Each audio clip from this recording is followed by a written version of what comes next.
नमस्कार विद्यार्थी मित्रांनो, मी प्रमोद जैन BA-CEP विभागाच्या वतीनं आज आपल्यासाठी स्पर्धा परीक्षेच्या दृष्टिकोनातून आवश्यक असणारा अर्थशास्त्र या विषयाबाबत असणारी अत्यंत महत्त्वाची काही बेसिक संकल्पनेबद्दल आज आपण डिस्कस करणार आहोत। विद्यार्थी मित्रांनो, अर्थशास्त्र या विषयाचा अभ्यास करताना आपल्याला सर्वप्रथम समजून घ्यायचं आहे अर्थशास्त्र म्हणजे काय आणि अर्थव्यवस्था म्हणजे काय। स्पर्धा परीक्षेला जो विषय आहे तो स्पर्धा परीक्षेला अर्थशास्त्राबद्दल कमी आणि देशाच्या अर्थव्यवस्थेबद्दल जास्त विचारलेलं असतं। त्यामुळे आपल्याला बेसिक अर्थव्यवस्थेचा आणि अर्थशास्त्रामधला फरक समजून घेणं सर्वप्रथम योग्य ठरतं। मित्रांनो, अर्थशास्त्र आणि अर्थव्यवस्थेचा फरक समजून घेताना आपण एक थोडक्यात गोष्टी काय समजून घेऊ। आपण एखाद्या देशाचा नावाचा उल्लेख करत असताना समजा भारतीय अर्थव्यवस्था, अमेरिकेची अर्थव्यवस्था, जपानची अर्थव्यवस्था असा उल्लेख करतो, ना की भारताचं अर्थशास्त्र, अमेरिकेचं अर्थशास्त्र किंवा जपानचं अर्थशास्त्र। अर्थशास्त्र हे एक युनिव्हर्सल संकल्पना आहे। या शास्त्र या शब्दावरून आपल्याला असं समजून येतं की शास्त्र म्हणजे इंग्लिशमध्ये शास्त्राला सायन्स म्हणतात। जसं सायन्सचा प्रकार असतात, सायन्समध्ये केमिस्ट्री, बायोलॉजी, गणित वगैरे हे गोष्टी सायन्सच्या गोष्टी आहेत, तसंच अर्थशास्त्र सुद्धा हा एक सायन्सचा विषय आहे किंवा शास्त्राचा विषय आहे। अर्थशास्त्र हा सामाजिक शास्त्राचा विषय आहे। अर्थशास्त्र बेसिकली अर्थशास्त्र हे वस्तू आणि सेवा निर्मिती आणि वितरण या संबंधीच्या विषयाचं माहिती देणारं शास्त्र आहे। आता मुळात हा अर्थशास्त्र शब्द कुठून आला? अर्थशास्त्र हा शब्द विद्यार्थी मित्रांनो, अर्थशास्त्र हा शब्द ग्रीक भाषेतून आला। ग्रीक भाषेमध्ये या शब्दाचा अर्थ असा होता की घरगुती व्यवस्थापनाचं शास्त्र। म्हणजे आपण असं म्हणू शकतो की घरगुती व्यवस्थापनाच्या मधूनच अर्थशास्त्राचा उगम झाला आणि जसं जसं समाज प्रगत होत गेला तसं तसं तो शब्द पुढे रूढ होत गेला आणि अर्थशास्त्र ही ॲडव्हान्स होत गेलं। पूर्वी अर्थशास्त्राला फक्त अर्थशास्त्र न म्हणता त्याला पॉलिटिकल इकॉनॉमिक्स म्हणलं जायचं।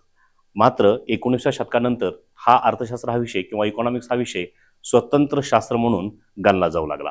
आता विद्यार्थी मित्रांनो, आपल्या थोडक्यात अर्थव्यवस्था म्हणजे आपल्याला काय ते समजून घ्यायचं। आपण अर्थशास्त्राबद्दल आता थोडक्यात बोलत, अर्थशास्त्र हे सामाजिक शास्त्र आहे, बरोबर आहे। अर्थशास्त्रामध्ये नियम आहेत, सिद्धांत आहेत, जे सिद्धांत मानवी वर्तनाशी लागू होतात आणि मानव वर्तन वेळोवेळी कसं बदलतं हे सिद्धांत आपल्याला अर्थशास्त्रामधून कळतात। आता आपण थोडंसं अर्थव्यवस्थेबद्दल येऊया।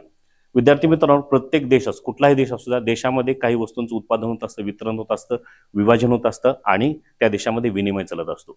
उत्पादन, विभाजन, विनिमय आणि वितरण या चार क्रियांना आपण काय म्हणतो? आर्थिक क्रिया म्हणतो। या क्रिया जेवढ्या संस्था तुमच्या देशामध्ये करतात त्या संस्थांच्या सर्व एकत्रीकरणातून जी व्यवस्था निर्माण होते त्या व्यवस्थेला अर्थव्यवस्था असं म्हणतात। आता अर्थव्यवस्था आपल्याला थोडक्यात समजून घेतलं की अर्थव्यवस्था म्हणजे काय। उत्पादन, वितरण, विभाजन आणि विनिमय या चार क्रियामध्ये जेवढ्या काही संस्था गुंतलेल्या आहेत त्यांच्या एकत्रीकरणातून जी व्यवस्था निर्माण होते त्याला अर्थव्यवस्था असं म्हणतो। उदाहरणार्थ आपण जसं मी आधी सुरुवातीला म्हटलं की भारतीय अर्थव्यवस्था, जपानची अर्थव्यवस्था, अमेरिकेची अर्थव्यवस्था असे वेगवेगळ्या अर्थव्यवस्था त्या त्या देशानुसार त्या त्या अर्थव्यवस्थेला आपण गणना केली जाते। आता अर्थव्यवस्थेत सुद्धा काही प्रकार पडतात, त्याला आपण टाइप्स ऑफ इकॉनॉमी किंवा अर्थव्यवस्थेचे वेगवेगळे प्रकार पडतात। बेसिकली अर्थव्यवस्थेचे प्रकार जे आहेत ते दोन पद्धतीने केले जातात। एक, उत्पादन साधनाच्या मालकीनुसार अर्थव्यवस्थेचे काही प्रकार पडतात आणि विकासाच्या अवस्थेनुसार अर्थव्यवस्थेचे काही प्रकार पडतात। आता उत्पादन साधनाच्या मालकीची म्हणजे काय? आता कुठलीही वस्तू तयार करण्यासाठी काही उत्पादनाची साधने लागतात किंवा त्याला आपण फॅक्टर ऑफ प्रोडक्शन म्हणतो। फॅक्टर ऑफ प्रोडक्शन म्हणजे काय? लँड आहे, लेबर आहे, कॅपिटल आहे आणि उद्योजक आहे, बरोबर आहे। भूमी, श्रम, भांडवल आणि उद्योजक ही साधने उत्पादनाची कोणाच्या मालकीची आहेत त्याच्यावरून अर्थव्यवस्थेचे काही बेसिक प्रकार पडतात। ते बेसिक प्रकार म्हणजे एक, सर्वात प्रथम आपण त्याला म्हणतो भांडवलशाही अर्थव्यवस्था, दुसरा प्रकार म्हणजे समाजवादी अर्थव्यवस्था आणि तिसरा प्रकार म्हणजे मिश्र अर्थव्यवस्था। ही तीन प्रकार जे आहेत हे तिन्ही प्रकार उत्पादन साधने कोणाच्या मालकीचे आहेत त्याच्यानुसार ह्या अर्थव्यवस्थेचे तीन प्रकार पडतात। त्याचबरोबर विकासाच्या अवस्थेनुसार अर्थव्यवस्थेचे दोन प्रकार पडतात। बेसिकली विकासाच्या अवस्थेनुसार आपण तीन प्रकार म्हणतो, पण आता अलीकडच्या काळामध्ये आपण दोनच प्रकारावरती जास्त फोकस करतो। त्याच्यामध्ये एक महत्त्वाचा प्रकार म्हणजे विकसित अर्थव्यवस्था आणि विकसनशील अर्थव्यवस्था। ज्या अवस्थांचा विकास अर्थव्यवस्थेमध्ये विकासाची पातळी उच्च गाठली आहे त्यांना आपण विकसित अर्थव्यवस्था म्हणतो आणि ज्या विकासाच्या मार्गावर आहेत त्या अर्थव्यवस्थांना विकसनशील अर्थव्यवस्था म्हणतात। पूर्वी विकसित अर्थव्यवस्था, विकसनशील अर्थव्यवस्था आणि अविकसित अर्थव्यवस्था असा म्हणण्याचा प्रघात होता। मात्र अलीकडील काळामध्ये विकसित अर्थव्यवस्था आणि विकसित अर्थव्यवस्था याच दोन अर्थव्यवस्था आपण विकासाच्या अवस्थेनुसार पाहतो। आता विद्यार्थी मित्रांनो, आज आपण प्रत्येक अर्थव्यवस्थेला बारकाईने टप्प्याटप्प्याने थोडक्यात पाहण्याचा प्रयत्न करणार आहोत। ओके, चला विद्यार्थी मित्रांनो, आपण आता भांडवलशाही अर्थव्यवस्था पाहणार आहोत। जसं आपण मी आताच तुम्हाला काही वेळापूर्वी म्हटलं की मालकीनुसार अर्थव्यवस्थेचे तीन प्रकार पडतात: भांडवलशाही अर्थव्यवस्था, मिश्र अर्थव्यवस्था आणि समाजवादी अर्थव्यवस्था। त्यातील आपण सर्वप्रथम भांडवलशाही अर्थव्यवस्था जाणून घेणार आहोत. विद्यार्थी मित्रांनो, भांडवलशाही अर्थव्यवस्थेचा जनक जर आपण पाहिला तर भांडवलशाही अर्थव्यवस्थेचे जनक हे ॲडम स्मिथ आहेत. ॲडम स्मिथ यांनी 1776 मध्ये एक पुस्तक लिहिलं होतं. त्या पुस्तकाचं नाव होतं द वेल्थ ऑफ नेशन. या पुस्तकामध्ये भांडवलशाही अर्थव्यवस्थेबद्दल विचार मांडलेले आपल्याला पाहण्यास मिळतात. भांडवलशाही अर्थव्यवस्था ही जी असते, ॲडम स्मिथ यांच्या विचारानुसार भांडवलशाही अर्थव्यवस्थेमध्ये अशा गोष्टी त्यांनी मांडलेल्या आहेत की सरकारने फक्त काय केलं पाहिजे, नियंत्रणाचं किंवा नियम बनवण्याचं काम केलं पाहिजे. नियंत्रणाचं काम सरकारने करता कामा नये. बाजार जो असतो तो बाजार स्वतः मागणी क्रिएट करतो आणि बाजाराच्या मागण्यानुसार उत्पादन आपण घेऊ शकतो. यांच्या म्हणण्यानुसार भांडवलशाही अर्थव्यवस्थेमध्ये उत्पादन साधने कोणाच्या मालकीची असावीत? भांडवलशाही अर्थव्यवस्थेमध्ये उत्पादनाची मालकी खाजगी मालकीची असावीत. म्हणजेच भांडवलशाही अर्थव्यवस्थेमध्ये उत्पादन साधने खाजगी मालकीची असतात. आणि वस्तू आणि सेवांचे उत्पादन काय घ्यायचं हे कोण ठरवतं? तर वस्तू आणि सेवांचं उत्पादन घेण्याचं सर्वस्वी खाजगी उद्योजक ठरवतात. किंमत प्रक्रिया ही बाजार यंत्रणेमार्फत ठरते. म्हणजे बाजारामध्ये वस्तूला आणि सेवांना मागणी कशी आहे आणि त्या वस्तूंचा पुरवठा किती आहे याच्या मार्फत त्या वस्तूच्या काय होतात, किमती ठरतात. आता आपल्याला ही अर्थव्यवस्था जास्त कधी संपते? ज्यावेळेस आपण समाजवादी अर्थव्यवस्था पाहतो त्यावेळेस आपल्याला ही अर्थव्यवस्था आपल्याला अधिक प्रमाणात आपल्याला कळते. या अर्थव्यवस्थेस एक प्रकारे हस्तक्षेप विरहित अर्थव्यवस्था किंवा lazy fair or self managed economy म्हणतात. कारण शासनाचं याच्यामध्ये कसल्याही प्रकारचं नियंत्रण असत नाही. सर्व यंत्रणा ही बाजार यंत्रणा किंवा खाजगी उद्योजकामार्फत अर्थव्यवस्था एक प्रकारे चालवली जाते. या अर्थव्यवस्थेचे काही गुण आणि काही दोष आहेत. त्या अर्थव्यवस्थेत आपण थोडक्यात काही गुण आणि काही दोष पाहणार आहोत. सर्वप्रथम ही अर्थव्यवस्था जी आहे याच्यामध्ये उत्पादन साधने ही संपूर्णपणे खाजगी मालकीची असतात. हा एक गुण आहे अर्थव्यवस्थेचा, बरोबर आहे. आणि हा एक प्रकारे दोष सुद्धा आहे. कसा गुण? कारण खाजगी उद्योजकांना जो उत्पादन घ्यायचं आहे, नफ्यासाठी उत्पादन घ्यायचं आहे, ते प्रत्येक उत्पादन आपलं घेऊ शकतात. तसंच दोष काय आहे की याच्यामुळे सामाजिक कल्याणाकडे काय होऊ शकतं, दुर्लक्ष होऊ शकतं. दुसरा या अर्थव्यवस्थेचा गुण काय किंवा वैशिष्ट्य काय म्हणता येईल आपल्याला?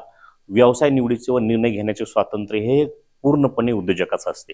म्हणजे मला कोणता व्यवसाय करायचा आहे याचं स्वातंत्र्य पूर्णपणे मला आहे, किंवा आपल्याला कोणता व्यवसाय करायचा आहे, कोणता धंदा करायचा स्वातंत्र्य पूर्ण आपल्याला आहे. सरकार आपल्यावरती कसल्याही प्रकारचं नियंत्रण आणू शकत नाही या अर्थव्यवस्थेमध्ये.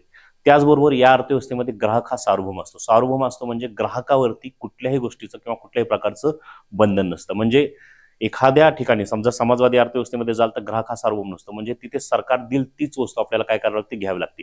पण या ठिकाणी काय असतं, व्यक्ती त्याच्या क्रयशक्तीनुसार, पर्चेसिंग पॉवर अनुसार त्याला जी वस्तू त्याच्या क्षमतेनुसार तो घेऊ शकतो किंवा त्याचा वापर करू शकतो. त्याच्यामुळे त्याच्यावरती कुठल्याही प्रकारचं बंधन नसतो आणि एक प्रकारे ग्राहक हा या अर्थव्यवस्थेमध्ये सार्वभौम असतो. त्याच प्रकारे या अर्थव्यवस्थेमध्ये स्पर्धेचे प्राबल्य असते. आता याचं काय होतं, स्पर्धेचं प्राबल्य असल्यामुळे ग्राहकांचा हमेशा नेहमी फायदा होतो याच्यामध्ये. कारण का, स्पर्धा असल्यामुळे वस्तूंची आणि सेवांची गुणवत्ता अधिक असते आणि किमती त्या मानानं स्पर्धेमुळे काय होतात, किमती होतात, त्याच्या कमी होतात. याच्यामुळे ग्राहकांचा काय होतो, फायदा होतो. हे एक या अर्थव्यवस्थेचं परत एक चांगला गुण किंवा वैशिष्ट्य आपण म्हणू शकतो. त्यानंतर या अर्थव्यवस्थेमध्ये किंमत ठरवण्याची प्रक्रिया ही मुक्तपणे चालते. अगोदरच आपण सुरुवातीला बोललो की किमती या मागणी आणि पुरवठ्याच्या आधारावर चालतात. गव्हर्नमेंट याच्या किमतीमध्ये कुठल्याही प्रकारचा हस्तक्षेप करत नाही. एखाद्या वस्तूची किंमत वाढली तरी त्या अर्थव्यवस्थेमध्ये त्या वस्तूची किंमत वाढतच राहते, पण सरकार त्याच्यामध्ये कुठल्याही प्रकारचा हस्तक्षेप करू शकत नाही. त्याचबरोबर या अर्थव्यवस्थेमध्ये उत्पादन हे फक्त केवळ नफा कमवण्यासाठी घेतलं जातं किंवा सामाजिक कल्याणासाठी घेतलं जातं. तर उत्पादन कशासाठी घेतलं जातं, नफा कमवण्यासाठी घेतलं जातं. त्याच्यामुळे या ठिकाणी संयोजन कौशल्याला काय असते, अर्थव्यवस्थेमध्ये पूर्ण वाव असतो. म्हणजे एखादी आयडिया तुम्हाला सुचली आहे, तुम्हाला एखादा बिझनेस करायची इच्छा आहे, तर तुमच्या संयोजन कौशल्याला या अर्थव्यवस्थेमध्ये काय असतो, पूर्ण वाव असतो. हा या अर्थव्यवस्थेचा एक चांगला गुण आपण म्हणू शकतो. त्यानंतर या अर्थव्यवस्थेचे जसे काही चांगले गुण आहेत तसे या अर्थव्यवस्थेचे आपल्याला दोष देखील काय पाहायला मिळतात. भांडवलशाही अर्थव्यवस्थेमधले दोष जर पाहायचं झालं तर भांडवलशाही अर्थव्यवस्थेमध्ये आर्थिक सत्तेचं केंद्रीकरण होते आणि विषमता निर्माण होते. म्हणजे आपण एक प्रकारे असं म्हणू शकतो की जे श्रीमंत असतात ते श्रीमंत अधिक श्रीमंत होत जातात आणि गरीब गरीब होत जातात. आता शासनाचं नियंत्रण नसल्यामुळे ज्या लोकांकडे ऑलरेडी काही उद्योग आहेत तेच लोक अधिक उद्योग धंद्यामध्ये काय होतं, त्यांना वाव मिळतो, पण इतरांना तिथे स्पर्धेमुळे संधी मिळू शकत नाही. त्याच्यामुळे श्रीमंत श्रीमंत होत जातात, गरीब गरीब होत जातात. त्यामुळे या अर्थव्यवस्थेमध्ये मोठ्या प्रमाणात आपल्याला विषमता पाहायला मिळते. त्याचबरोबर या अर्थव्यवस्थेमध्ये उद्योजक जे आहेत हे उद्योजक केवळ नफा कमवण्यासाठी उत्पादन घेतात. आता उद्योजक नफा कमवण्यासाठी जर उत्पादन घेतात तर गरिबी असेल, बेरोजगारी असेल, कामगार कल्याण असेल याकडे दुर्लक्ष मोठ्या प्रमाणात होण्याची शक्यता असते. कारण उद्योजकांना जास्तीत जास्त कमी ह्याच्यामध्ये जास्तीत जास्त श्रमामध्ये त्यांना कमी मोबदला देऊन त्यांना त्यांच्याकडनं काम करून त्याच्या मार्फत उद्योजकांना काय करायचं असतं, नफा कमवायचा असतो, त्याच्यामुळे ते कामगार कल्याणाकडे काय करतात, दुर्लक्ष करतात. त्याचबरोबर या अर्थव्यवस्थेमध्ये नफा हा जास्त कमवायचा असतो, त्याच्यामुळे यांचा फोकस जो असतो तो लक्झरी वस्तू तयार करणे किंवा चैनीच्या वस्तूंवरती अधिक भर असतो, कारण त्या वस्तूमधून काय होतो, जास्त प्रमाणात नफा मिळतो आणि उद्योजकांना त्याच्यामधून फायदा प्राप्त होतो. मात्र सामाजिक कल्याणाकडे याच्यामुळे काय होतं, दुर्लक्ष होतं. ही अर्थव्यवस्था एक प्रकारे, या अर्थव्यवस्थेमध्ये हमेशा तेजी आणि मंदीचे चक्र येतात. तेजी आणि मंदीचे चक्र म्हणजे ज्यावेळेस बाजारामध्ये मागणी जास्त असते त्यावेळेस काय होतं, उद्योजकांचा नफा वाढतो, रोजगारांच्या संधी वाढतात, त्यावेळेस त्या अर्थव्यवस्थेमध्ये तेजी असते. आणि काही कालावधीनंतर या अर्थव्यवस्थेमध्ये लोकांच्या गरजा पूर्ण झाल्यानंतर किंवा मागणी कमी झाल्यानंतर मंदी येते. तेजी दरम्यान नफ्यामध्ये वाढ होते, राष्ट्रीय उत्पन्नात वाढ होते, पण मंदी दरम्यान बेरोजगारीमध्ये काय होते, वाढ होते.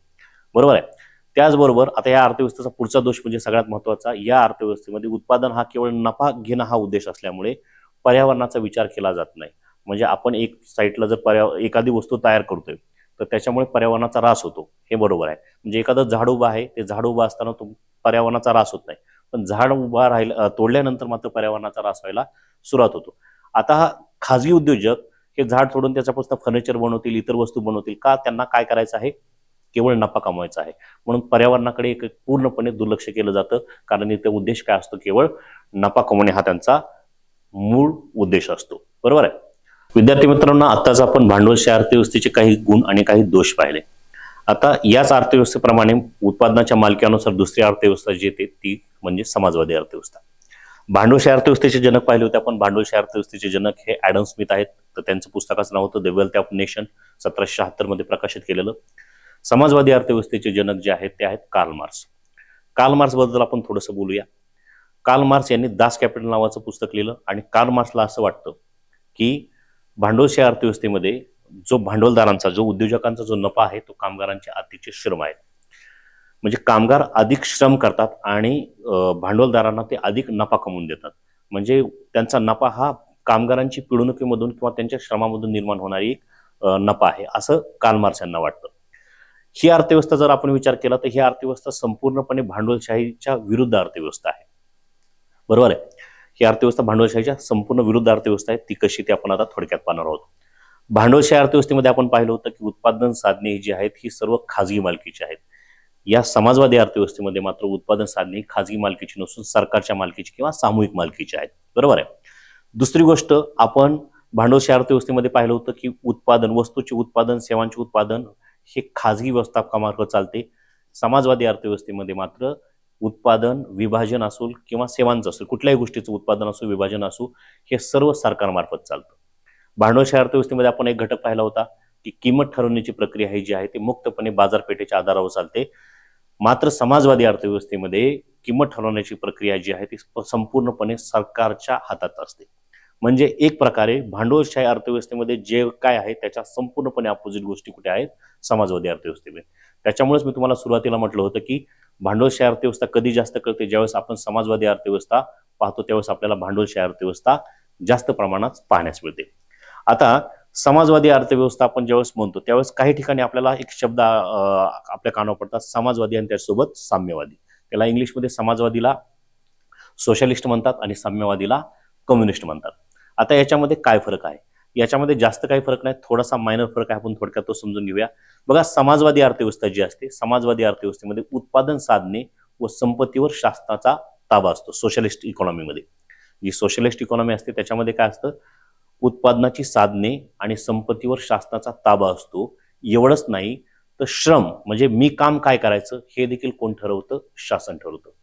यामध्ये व्यक्तीला त्याच्या मताला किंवा त्याच्या इच्छेला कुठल्याही प्रकारचा अधिकार नसतो. आणि या अर्थव्यवस्थेमध्ये शासनाची भूमिका जी असते ती खूप दृढ किंवा कठोर भूमिका असते अर्थव्यवस्थेमध्ये. कोणत्या? सोशलिस्ट अर्थव्यवस्थेमध्ये.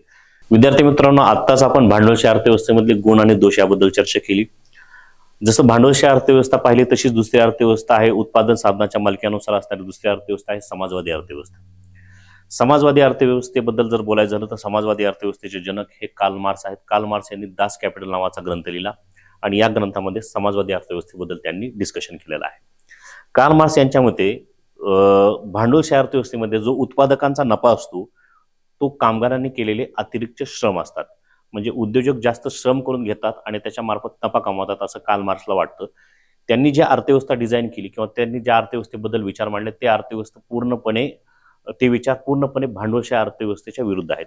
उदाहरणार्थ जसं आपण पाहिलं होतं समाजवादी अर्थव्यवस्थेमध्ये भांडवलशाही अर्थव्यवस्थेमध्ये उत्पादन साधने हे खाजगी मालकीचे असतात, मात्र समाजवादी अर्थव्यवस्थेमध्ये त्याच्या अपोजिट जर बघायचं झालं तर उत्पादन साधने ही सरकारच्या मालकीची असतात.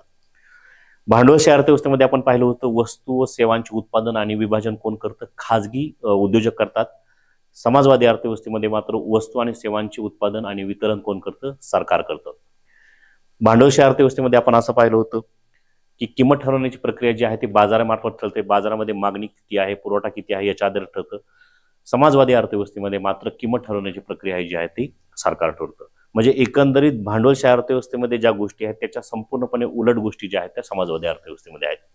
बेसिकली समाजवादी अर्थव्यवस्थेला स्टेट इकॉनॉमी किंवा राज्य अर्थव्यवस्था असं सुद्धा म्हणतात किंवा प्लॅनड इकॉनॉमी असं सुद्धा म्हणतात. या अर्थव्यवस्थेचे परत दोन प्रकार केले जातात. काही लोक याला समाजवादी अर्थव्यवस्था म्हणतात, काही ठिकाणी साम्यवादी आपल्या अर्थव्यवस्था पाहायला मिळते. समाजवादी अर्थव्यवस्था आणि साम्यवादी अर्थव्यवस्थेमध्ये जास्त काही फरक नाही. समाजवादाला आपण इंग्लिशमध्ये म्हणतो सोशलिस्ट म्हणतो आणि साम्यवादाला आपण म्हणतो कम्युनिस्ट म्हणतो. आता समाजवादी अर्थव्यवस्था आणि साम्यवादी अर्थव्यवस्थेमध्ये जर फरक पाहायचा झाला तर समाजवादी अर्थव्यवस्थेमध्ये उत्पादन साधने जी असते ती सामूहिक मालकीची असतात. समाजवादी अर्थव्यवस्थेमध्ये उत्पादन साधने कोणाची मालकी असतात? समूहाची मालकी असते. आता या ठिकाणी जेव्हा समूहाची मालकी आपण म्हणतो, ज्यावेळेस आपण समूहाची मालकी म्हणतो त्यावेळेस या ठिकाणी मी जर एखाद्या अर्थव्यवस्थेचा भाग असेल तर एखादं साधन आहे किंवा एखादी मालमत्ता आहे ती माझ्या मालकीची देखील आहे असा अर्थ होतो. पण ज्यावेळेस आपण कम्युनिस्ट अर्थव्यवस्थेमध्ये येतो त्यावेळेस या ठिकाणी असा शब्द वापरला जातो की उत्पादनाची साधने जी आहेत त्याच्यावरती शासनाचा ताबा आहे. आपण एका ठिकाणी सामूहिक मालकी म्हणतो ज्यामध्ये समाजवादी अर्थव्यवस्था आहे आणि दुसरीकडे काय म्हणतो उत्पादन साधनावरती शासनाचा ताबा. आता जी सोशलिस्ट असते किंवा कम्युनिस्ट अर्थव्यवस्था असते त्या कम्युनिस्ट अर्थव्यवस्थेवरती केवळ उत्पादनावरती शासनाचा ताबा नसतो तर श्रम काय करायचे, श्रम देखील काय करायचे हे शासन ठरवतं. म्हणजे मला एखादी गोष्ट करायची ते काम करण्याचं किंवा ते काम निवडण्याचं स्वातंत्र्य सुद्धा मला साम्यवादी अर्थव्यवस्थेमध्ये नसतं. आता समाजवादी अर्थव्यवस्था आणि साम्यवादी अर्थव्यवस्था कोणत्या देशात आहे? चीनची अर्थव्यवस्था जर आपण विचार केली तर चीनची अर्थव्यवस्था पूर्णपणे साम्यवादी आहे आणि जर आपण रशियाची अर्थव्यवस्था पाहिली तर रशियाची अर्थव्यवस्था ही समाजवादी स्वरूपाची अर्थव्यवस्था आहे. जसं आपण भांडवलशाही अर्थव्यवस्थेची काही वैशिष्ट्ये किंवा काही गुण किंवा काही दोष पाहिले होते तसंच समाजवादी अर्थव्यवस्थेत सुद्धा आपल्याला काही वैशिष्ट्ये पाहायला मिळतात. बघा भांडवलशाही अर्थव्यवस्थेमध्ये आपण एक वैशिष्ट्य पाहिलं होतं की उत्पादन साधने ही खाजगी मालकीची असतात. त्याच्या अपोजिट या अर्थव्यवस्थेमध्ये उत्पादन साधने ही सरकारच्या मालकीची असतात. भांडवलशाही अर्थव्यवस्थेमध्ये उत्पादन हे नफ्यासाठी घेतलं जातं, मात्र समाजवादी अर्थव्यवस्थेमध्ये या साधनांचा किंवा उत्पादनाच्या साधनांचा वापर समाजहितासाठी केला जातो. बरोबर आहे. आता भांडवलशाही अर्थव्यवस्थेमध्ये ग्राहक हा सार्वभौम असतो. भांडवलशाही अर्थव्यवस्थेमध्ये ग्राहक सार्वभौम असतो, पण या अर्थव्यवस्थेमध्ये त्याच्या अपोजिट ग्राहक हा सार्वभौम नसतो. कारण इथे उत्पादन घेणारा एकच घटक आहे. उत्पादन घेणारा घटक कोण आहे? शासन आहे आणि शासन जे घेईल तेच आपल्याला काय करावं लागतं? घ्यावं लागतं. त्याच्यामुळे आपल्याला या अर्थव्यवस्थेमध्ये निवडीचं स्वातंत्र्य नसतं. त्याच्यामुळे ग्राहक हा या अर्थव्यवस्थेमध्ये सार्वभौम नसतो. समाजवादी अर्थव्यवस्थेमध्ये अजून एक गोष्ट आपल्याला सांगता येईल की त्या ठिकाणी आपण पाहिलं होतं निर्णय घेण्याचं स्वातंत्र्य उद्योजकाला असतं, पण या अर्थव्यवस्थेमध्ये निर्णय घेण्याचं संपूर्ण स्वातंत्र्य सरकारला असतं. म्हणजे उत्पादन कुठे घ्यायचं, कोणी घ्यायचं, किती प्रमाणात घ्यायचं, कोणासाठी घ्यायचं हे सर्व निर्णय कोण घेतं? सरकार घेतं. आणि भांडवलशाही अर्थव्यवस्थेमध्ये तो खाजगी उद्योजक घेत असतो. या अर्थव्यवस्थेमध्ये उत्पादन हे नफ्यासाठी होत नाही तर उत्पादन हे समाजाच्या हितासाठी होतं, समाजाच्या कल्याणासाठी होतं. जसं भांडवलशाही अर्थव्यवस्थेमध्ये सामाजिक कल्याणाचा किंवा लोकांच्या चांगल्या गोष्टींचा विचार केला जात नाही, पण या अर्थव्यवस्थेमध्ये सामाजिक कल्याणाचा जास्तीत जास्त विचार केला जातो. भांडवलशाही अर्थव्यवस्थेमध्ये आपण एक गोष्ट पाहिली होती, संयोजन कौशल्याला पूर्ण वाव असतो. बरोबर आहे. पण या अर्थव्यवस्थेमध्ये संयोजन कौशल्याला वाव नसतो, कारण शासन जे ठरवेल तीच गोष्ट आपल्याला उत्पादन करावं लागते, त्याच गोष्टीचं आपल्याला उत्पादन घ्यावं लागतं. भांडवलशाही अर्थव्यवस्थेमध्ये उत्पादन कार्य संपूर्णपणे खाजगी भांडवलदाराकडून चालतं. या अर्थव्यवस्थेमध्ये उत्पादन कार्य जे आहे ते सरकारमार्फत चालतं. त्यामुळे या अर्थव्यवस्थेमध्ये भांडवलास वाव नसतो किंवा खाजगी भांडवलास वाव नसतो. हा पण या अर्थव्यवस्थेचं आपण एक वैशिष्ट्य सांगू शकतो. आपण भांडवलशाही अर्थव्यवस्थेमध्ये पाहताना भांडवलशाही अर्थव्यवस्था एक दोष पाहिला होता. भांडवलशाही अर्थव्यवस्थेमध्ये आपण विषमता निर्माण होते असं म्हणलं होतं, पण या अर्थव्यवस्थेमध्ये विषमता निर्माण होत नाही, तर विषमता कमी होऊन सामाजिक न्याय प्रस्थापित होण्याच्या अर्थव्यवस्थेमध्ये काय होतो? मदत होतो. ठीक आहे.